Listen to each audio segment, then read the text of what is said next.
Carol Scibelli is going to take the stage, and Carol is an award-winning comedian and New York City playwright who found comfort in writing and talking about life as a widow since losing her beloved high school sweetheart, Jimmy, after 30 years of marriage in 2006. She blogged about it and then wrote a memoir called Poor Widow Me, Moments of Feeling and Dealing and Finding the Funny Along the Way, in which she shares a tender yet funny narrative of her life as a widow. Very nice. In her spare time, she writes humor columns for magazines and blogs, and the Pathfinder magazine that is on a table outside for free, she's actually going to start being a contributor to that magazine. And are you in this issue? This is my first issue. You are? Okay, awesome. Awesome.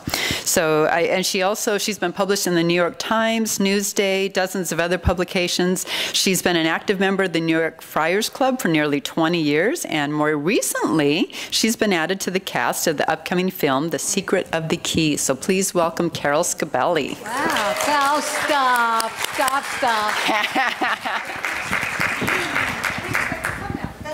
What's that? Okay. All right. Thank you so much. I'm going to steal some water. Oh, the water's here. There's a lot There you of go. stuff. Okay. Well, I wanted to thank Linda and Angie, but I'm not going to. I wanted to, but this is making so much noise. This isn't. Oh, push the button. Okay, we're good. I was going to start and say, I thought I was the Keynote 7,492, because I noticed, isn't the definition, and I didn't bother looking it up because I'm lazy, but isn't the definition of Keynote the first speaker? Right? And we had a lot of keynote speakers. I actually, when they told me I was going to be the keynote, I thought I was going to be #1, and I had a little something to say about that. So maybe I should pretend I'm #1 so I could. Thank you. I want to, because I don't want to waste, like. That's true. Well, we don't know. Maybe I didn't look in the phone book, but. I owe you an apology. Yeah, well, we'll see about that, Kansas. But here's the thing. I was going to say I'm thrilled and honored to be the keynote speaker to kick off this grief, and then I would go, oh, kick off? You never say that at a grief conference. You know what say, was it worthwhile to start again?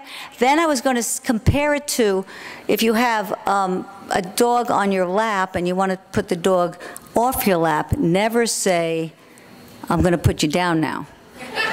You never say that to a dog. They don't like that.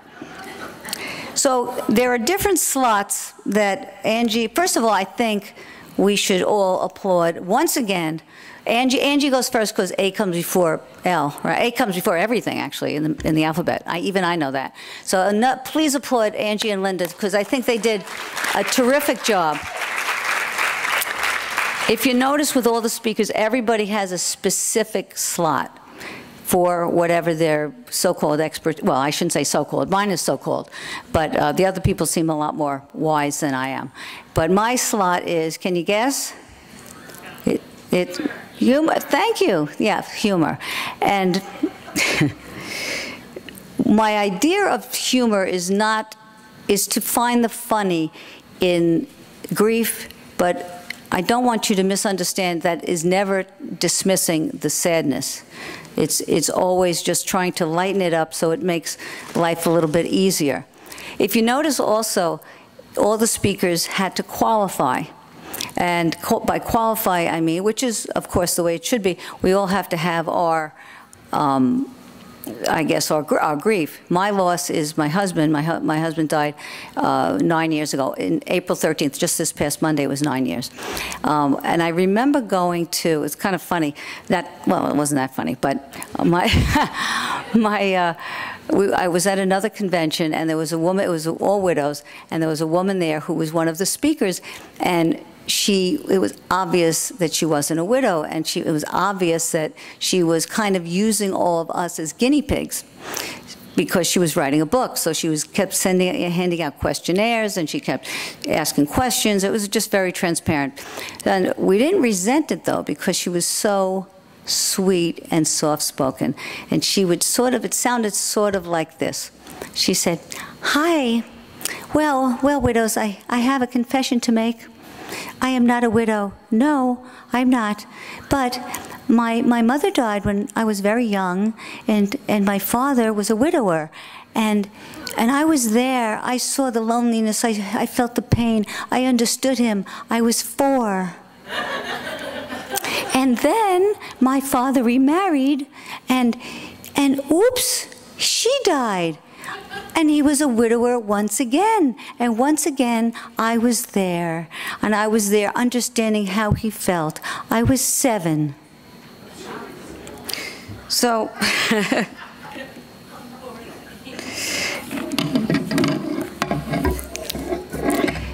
my father, maybe I'll talk the rest of the time like this. My father was a very good-looking man, yes, and he also drove at night, so all the women flocked to him bringing casseroles and cleavage.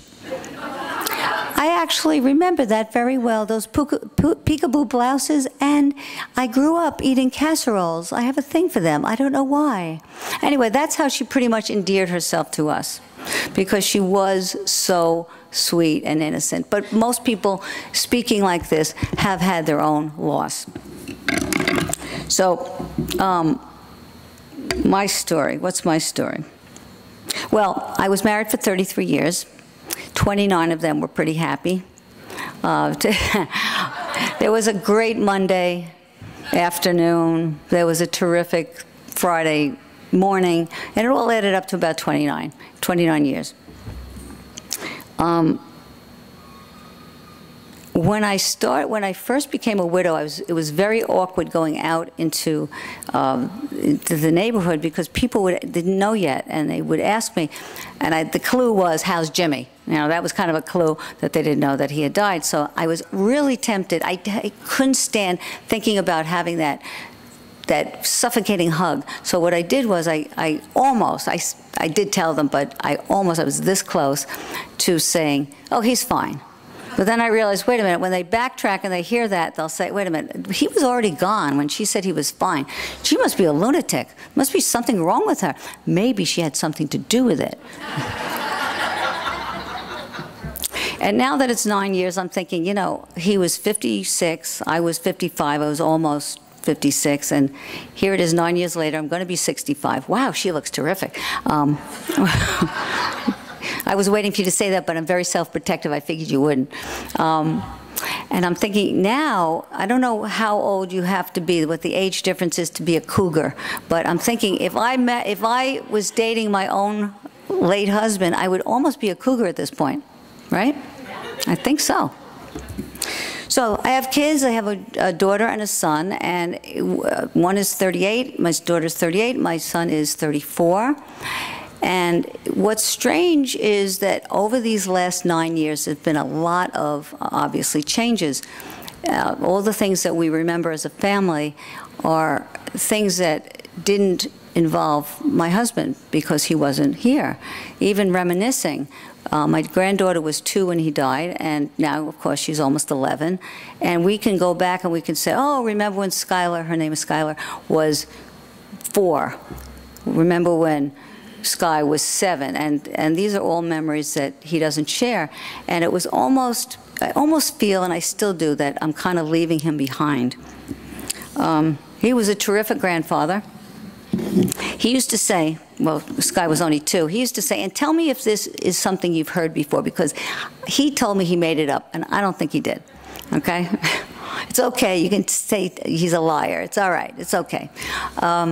He used to say he loved being a grandfather. The only thing he didn't like about being a grandfather was he had to sleep with a grandmother. He said that. And I didn't always think it was very funny because I'm the grandmother, obviously. Now, did you ever hear that before, anybody? Ah, maybe he did make it up. Okay. Really? Oh. Oh, that's okay. I feel terrible now. Well, I thought he didn't make it up. All right. What happened? Anybody want to know what happened to him? Oh, you do? Okay.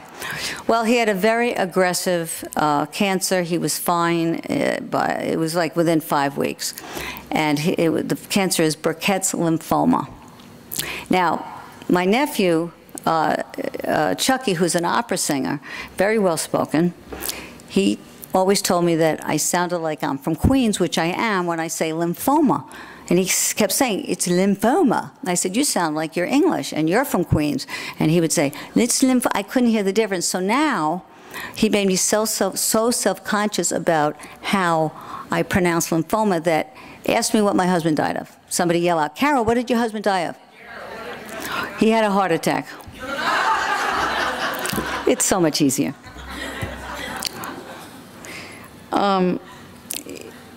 There I was, feeling very arrogant because I thought we had a plan. I know that that sounds like something that you might have felt, but I was reeling. I really didn't get, because it was such a quick, all of a sudden he's gone. I must have, over the first year, just been in a, I know that there's such a thing as a first-year fog, but I must have been like, how could this happen? How could this happen for easily a year?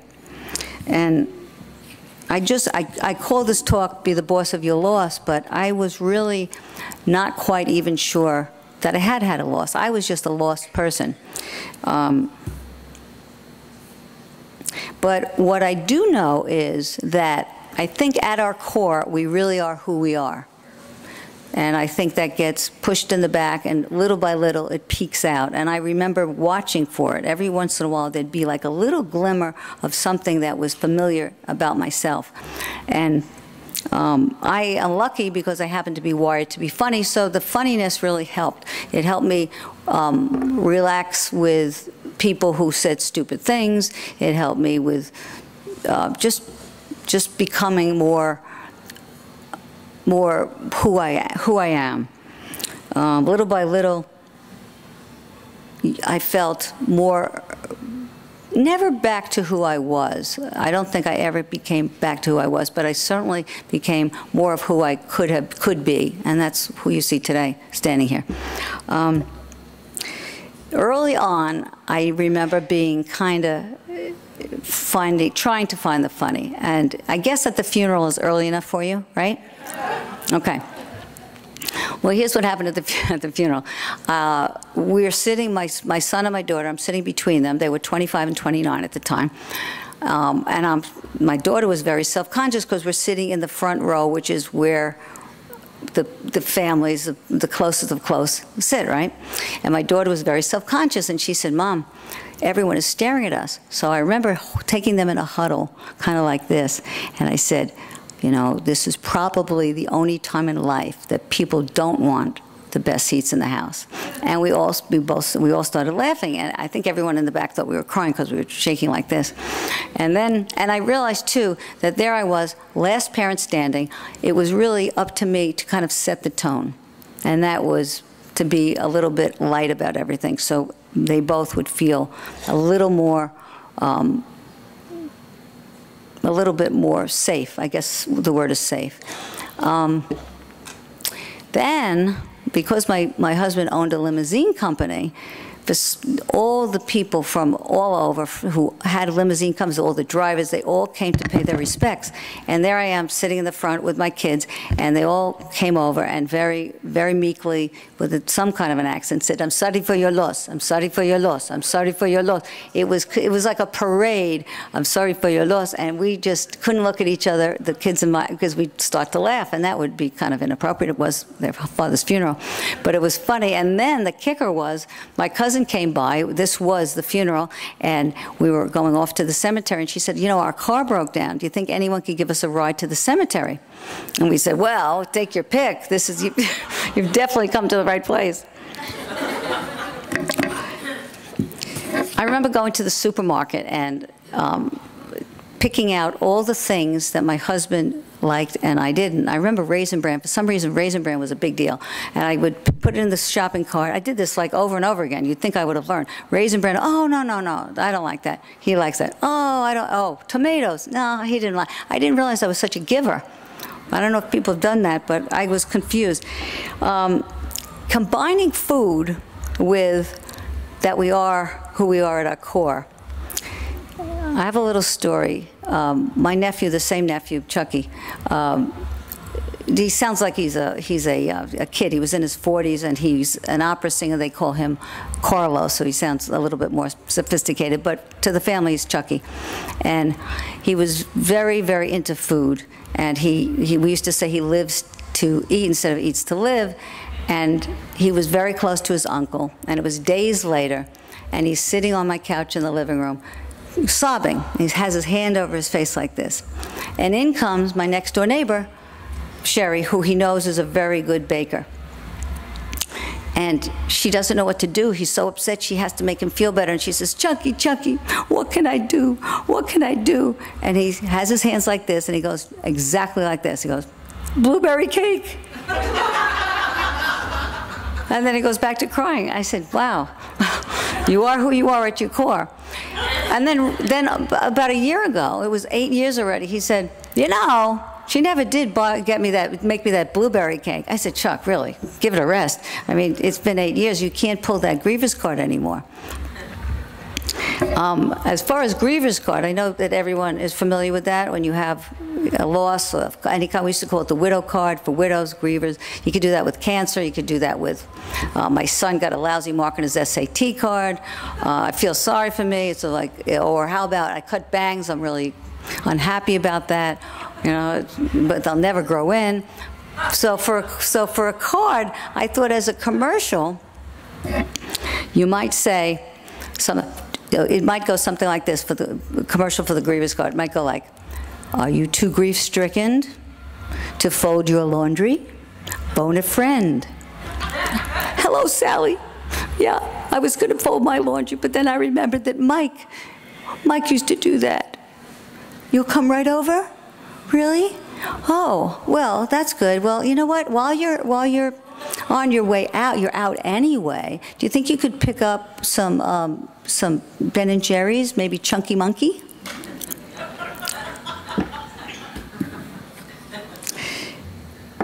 And with the Grievous Card comes an expiration date. And the expiration date is a year. So if you don't use it within a year, that's it. And if you made that same phone call a year, when it's 13 months even, you know what you'd hear? Click. Even my daughter, I remember she called me, it was about 15 or 16 months after my husband died, and I was having one of those days, every day isn't wonderful, and she said, what's wrong, Mom? And I said, well, you know, honey, your father is still dead. Well, he was. So there I was in a bereavement group. Excuse me. Very ladylike, right? Shug it. There I was in a bereavement group, and I didn't want to be in a bereavement group. And this one we all sat in a circle. I don't know, I think they're all like that. And I noticed, because I wasn't having eye contact, I didn't want to have eye contact, so I kept my head down, and I noticed something. I noticed that every single person was wearing ugly shoes. They were. And I said to myself, wow, this is terrific. I'm back a little bit. Yeah. Criticizing people's, you know, the bitch criticizing people's footwear. This is me. So those are a little bit of peeking out. And some crazy stuff happened. Again, Chucky was in my kitchen a few months later, and he's standing by my husband's chair, and he's being very dramatic. He said, oh, you know, Uncle Jimmy used to sit in this chair, and I couldn't pass him by without him wanting me to give him a massage. And I didn't always want to do it, but he was so demanding. But now, if I could do it one more time. And I said, you know what? I know exactly how you feel. I feel the same way about the blowjobs. Ooh, did she say blowjobs? Is that wrong? What? I did say that. It's a true story. And I actually remember him sort of walking away and then going like, oh. What can I know. I couldn't help it. It's true. And the whole thing. But now that we're here on Chuck, I just want to take a moment. I kind of struggled with whether I should say this or not, because he's so entertaining, and I do talk about him all the time. He was really my go-to guy when my husband died. He was the guy that he would fix my computer, and then he'd yell at me because I couldn't remember my password. You know. Then he'd make me dinner. We'd go out together. He was my +1. He was very good with my children, my grandchildren. He stayed at my house when when he wasn't touring, he sang. As a matter of fact, my cousin used to say, I didn't realize, we were so tight and so close that I didn't realize that we were living together, kind of. I mean, it was just a natural thing for a short time. And my cousin called and said, wow, it's so great that Chucky lives with you. And I said, he doesn't live with me. What are you talking about? And then he would call 15 minutes later, I'll be home in 10 minutes. I said, oh, kind of, maybe he does. So the reason I'm even bringing this up is because I feel you're very welcoming people. And I feel a little bit wrong to just talk about him in a happy, happy way. He passed away January 9th, and he had just turned 50. He had complications from pancreatitis. And the difference, one of the reasons I'm telling you that is because it's such a different kind of loss. And I realized that with my husband, there were so many things that I had to figure out how to do myself, how to really be, with finances. I didn't know anything. I had to sell a business. And I got so busy doing those businessy kind of things that I think I was thinking more about myself than about my husband. What am I going to do now? Well, he's not here to do this. How am I going to do this? What am I going to go, what's going to happen next year? What's going to happen the year after? And with Chuck, it's more of a pure missing. I just miss him. And I also realized that other people really miss my husband too. Of course, I knew that, but I was always the main event, me and my children, and then, oh, of course they miss him. And now I kind of understand how they might have felt. So now I'm stuck getting back to being funny after this. I was going to do it at the end, and then I didn't want to have a problem for Beth, because you could have brought them back up, right? I'm just going to do everything funny. No pressure. Okay. Anyway. Oh, this is something. We had a memorial for Chuck on February 21st, and Sherry came. After the church service, we went upstairs and we had wine and cheese and sandwiches and dessert and all that. And Sherry, the next door neighbor, comes in with a shopping bag, and I said, what's in the shopping bag? She took it out and she put it on the table. Can you imagine what it was? A blueberry cake. Yeah, a blueberry cake. So he got his blueberry cake, I guess. And so my son ate half of it, so I don't think.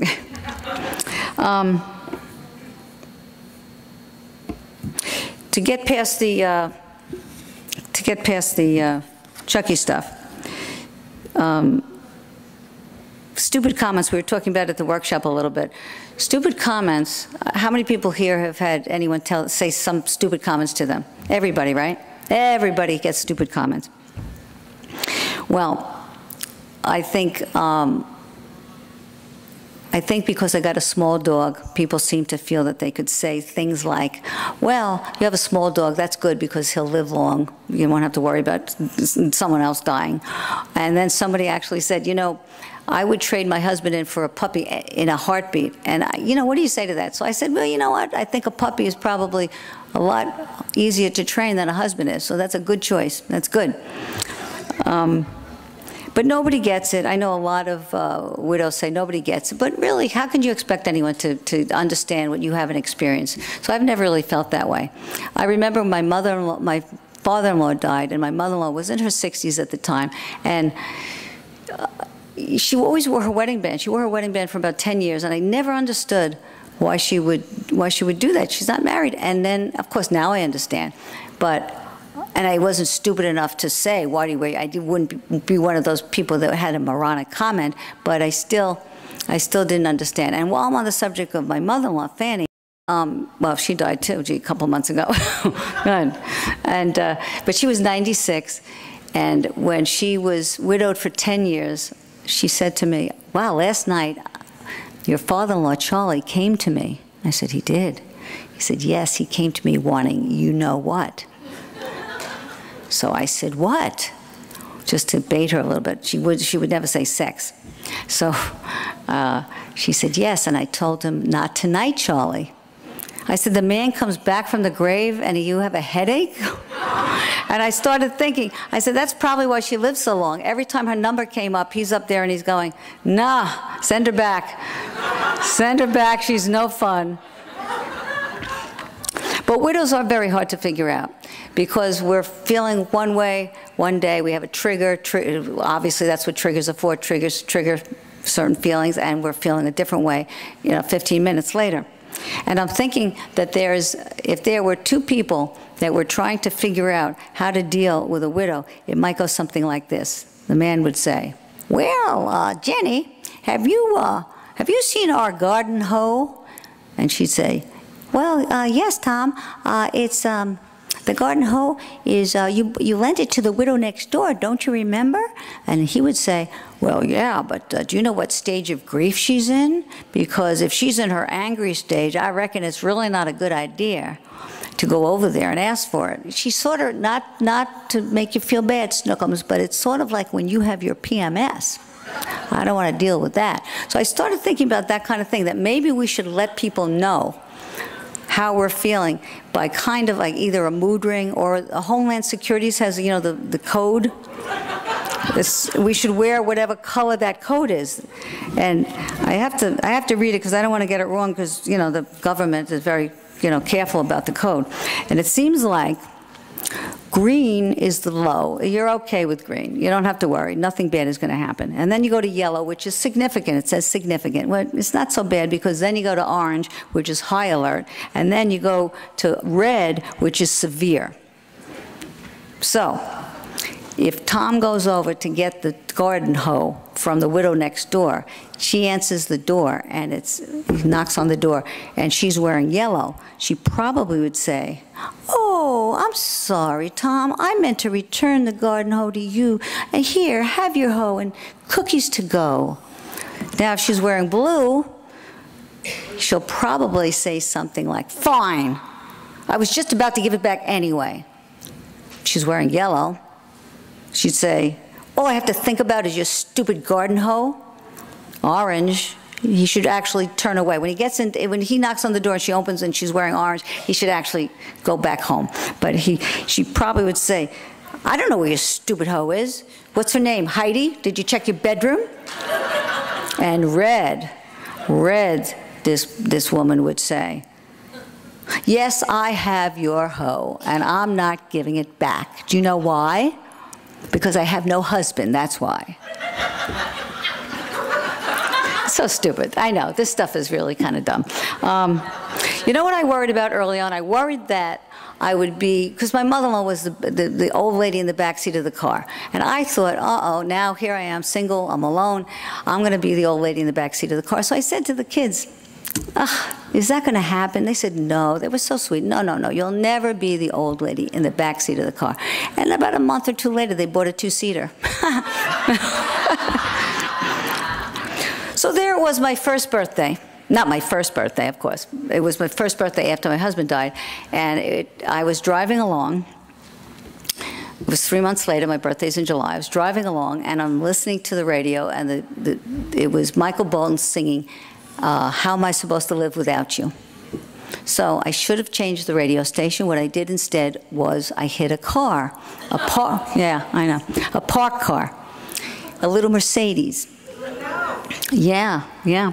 So I thought, oh, should I leave a note? Should I not leave a note? I wrestled with and then I didn't have to worry about it because the woman was right there, the owner of the car. And she started yelling. She had some kind of a foreign accent. She said, what were you thinking? What were you thinking? What were you thinking? And I just didn't know what to say, so I blurted out, well, my husband passed away. And that's another thing. I didn't say died for about 2 years. I couldn't say died. My husband passed away, and today's my birthday. And I handed her the information. She never, ever, ever looked up. She's writing down all my information, and finally she says, oh, I hear what you say. Your husband, he passed away, but mine is going to kill me. And I thought, wow, now that's kind of a perk. But I don't have to run home and say, honey, I smacked up the car. And you know what? It was interesting. I never heard from her. Either she really had a heart or her husband really did kill her. I'll never know. Here's a little thing that really happened. 2 seconds. My birthday's in July 7th. That's the 7th day of the 7th month. And I always thought of myself as a lucky person based only on that. So October rolls along, and it's about, I don't know, 5 months since my husband died, and I see all these pink ribbons for breast cancer. And I remembered what he used to say. He used to say, you don't have to ever worry about getting breast cancer because as long as I'm alive, I'll take care of the girls. So then I thought, wait a minute. Well, as long as I'm alive, I better get these babies checked out. So I go to a doctor, a new doctor. I fill out the form in the waiting room. In the waiting room, I felt bad enough because there were about 3 couples, and there I am, poor little me, by myself. And then, as miracles happen, one of the husbands stood up and said, you know, I don't have to sit here with you. I'd rather be playing golf. It's a gorgeous day. And I thought, another perk. Don't have to listen to, you know, they help me out here, I help it. Anyway, so I go into the office to, she wanted to get some background before they gave me an examination. And it kind of went like this. I mean, it went like this exactly. Are your parents living? Well, my father died when I was 17. He had a brain tumor, he was 57. How about your mom? She's 81. Is she in good health? Well, I don't really know because she's been mentally ill my whole life, and we haven't talked in quite a while. Every time I call her, she hangs up on me. And he said, oh, any siblings? I said, well, I had, I know. This is lucky me, right? Every time, my sister was 3 years older than me. She passed away in 1997. She was 50, complications from Crohn's disease. And then I'm thinking, wait a minute, I'm reminding myself of, remember the old game show, Queen for a Day? Well, if you don't remember it, it was 3 matronly women would stand on a stage, a live audience, and they would tell their horrible story, and the audience would vote who had the worst life. That was the winner, who had the worst life. And it was always an appliance that they were going to bring in. That was their prize, and they wheeled in like a washer and a dryer, and they were so happy to have that in their life. And I'm thinking, wow, the receptionist any minute now is going to be wheeling in my washer and dryer. Then she said, she looked down at the paperwork where I had just, you know, filled out at her office. And she said, oh, I see you circled widow. I said, yeah, just a few months ago. She actually said to me, I swear on anything, she actually said, I'm almost afraid to ask, but do you have any children? I said, oh, no, they're fine. And then I realized, wait a minute, on paper, my life really doesn't look very funny either. Very lucky. I'm like the lost dog poster. No tail, 3 legs, 1 ear, answers to the name Lucky. But Tennessee Williams said, luck is believing you are lucky. So I guess I am lucky in that way. Grief is very, I notice, competitive. It's almost like, you know, my husband's been sick for 12 years. Well, my husband's sick for 15 years. Well, my husband, even on our honeymoon, he said he didn't feel well, and it was downhill from there.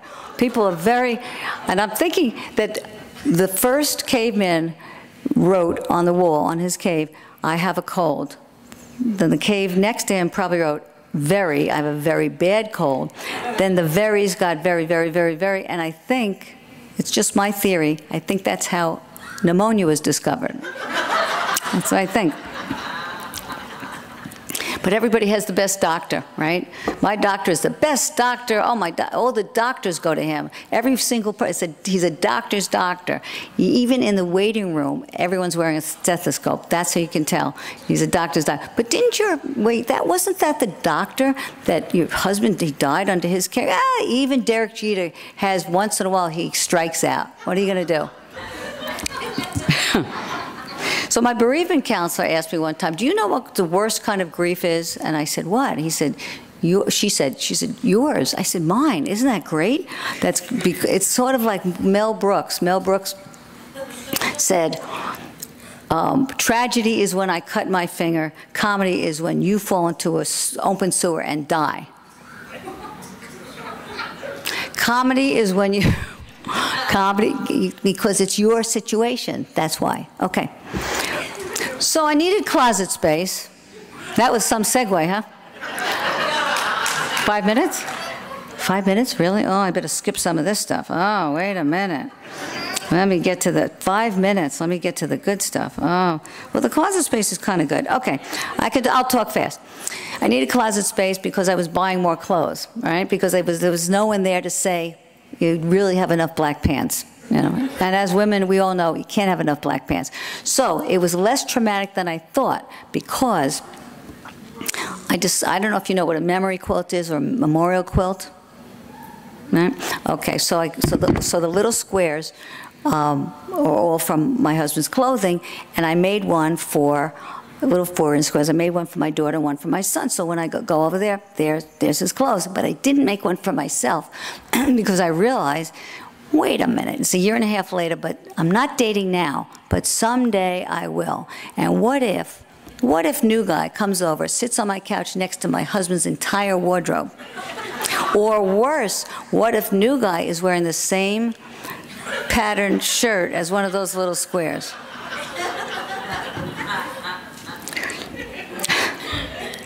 I'm trying to think of what I should skip. Okay.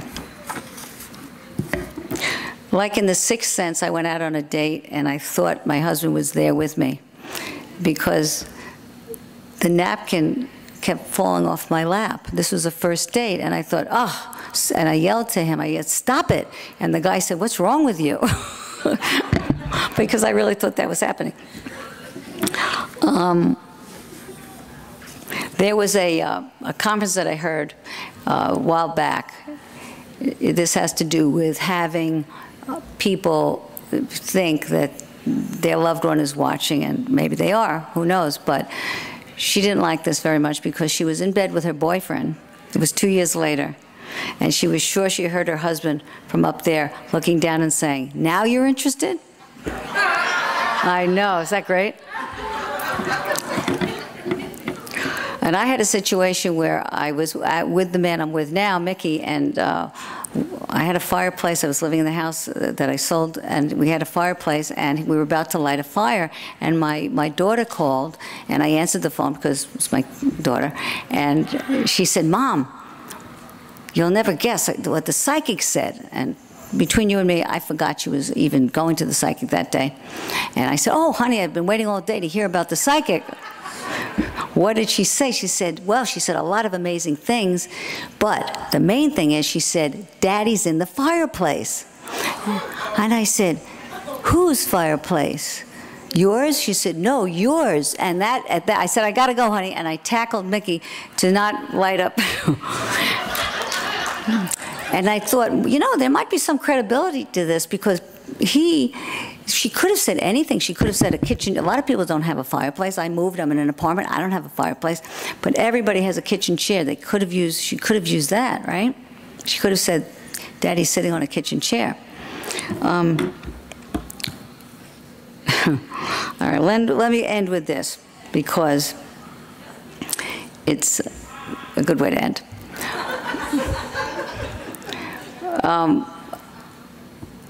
I was dating before well, okay. I have a friend, Bob, who's a platonic friend. I call him Platonic Bob. And he said to me, you know, I noticed that, you know, you've been single for quite a while and you haven't been with another man. I think I know why. I said, do you really? You know why? Okay. He said, well, that's because once you sleep with someone else, you will no longer be Jimmy's girl. And I said, oh, yeah, I think that's, and I got kind of teary, and I thought, you know, that kind of makes sense. But then Jimmy's girl went right out the window. I met Mickey, and it was February 1st. You need to know the details. That's why I'm telling you. You need to know this. It's February 1st. It was a beautiful, beautiful day. It was Super Bowl Sunday that year. We're walking along the beach because he lived on the beach, and he was kind of taking me to his house. It was very obvious. So there we were. We get to his house, and the house is small, and he starts talking about how small the house is. The house is small. I didn't care, but he was very self-conscious about it. The house is small. It's small, small, small. Small house. We sold the mansion. Yeah, right. Okay, whatever. And then we get to the bedroom, which was right there because it is such a small house. And we got undressed. I'm spare you the details. But it was pretty cool because the light was streaming in, and I still didn't feel self-conscious at this stage of the game. So you knew it was a right person. Anyway, when he took off his pants, you ready for this? Am I embarrassing you, Linda? When he took off his pants, I said, well, good thing the house is small. Makes your schmeckle look a lot bigger. Thank you very much. Thank you for putting up with my nonsense. Okay,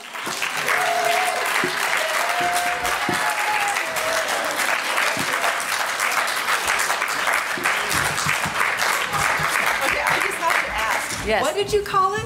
A schmeckle? Schmeckle. A schmeckle. Schmeckle. It's a nice way to say it. You know what I meant, though, right? Yeah, yes, I do. Obviously, yeah. Yes, I do. A schmeckle. Okay, All right. a schmeckle. Beautiful. Thank you. Beautiful. So wait a minute, Carol. Yes. Schmeckle, is that Queens? It might be Queens. It might be Jewish. It might be. Is it Jewish? It's Jewish? Like schmuck. Schmuck. My daughter's father. Your daughter's father has a schmeckle? Well, I hope so. How would you become your daughter's father? It's very confusing. It's a nicer way to say it. It makes it more fun. Okay, all right. That's what I learned at the grief convention. Yeah. Honey, now I know what your schmeckle is.